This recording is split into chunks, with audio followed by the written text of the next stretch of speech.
মিঠিজোড়া ধারাবাহিকে আমরা দেখেছিলাম ক্রান্তিবাই নীলুকে নতুনভাবে তৈরি করছে ওদের দলের মতো। নীলুও সেই পরীক্ষায় পাশ করে যাচ্ছে। বাড়ির কথাও মনে পড়ে, কেউ কি ওর খোঁজ করতে এলো না? তাও ও ভাবে কেউ ওকে ভালোবাসে না, ও আর ফিরেও যেতে চায় না। এখানে নানান রকম পরীক্ষা নিরীক্ষা করছে। ক্রান্তি ভাইয়ের গুলি লেগেছিল, সেই গুলিটাও নিজে বার করে দিয়েছে। সুস্থ হয়ে গেছে ক্রান্তি ভাই, একটার পর একটা ও পরীক্ষা দিচ্ছে। ওকে দৌড়তে বলা হয়েছে, পড়ে গেছে, ছড়ে গেছে, আবার দৌড়েছে। গাছে উঠতে বলেছে, সমস্ত রকম চেষ্টা করছে ও।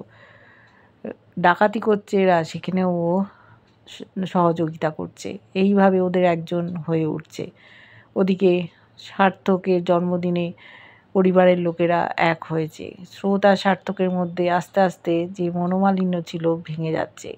রায় অনির্বাণ যোগদান দিয়েছিল, বৌমণি এসেছিল, দাদাভাই এসেছিল, গানে কবিতায় মেতে উঠছিল সেদিন।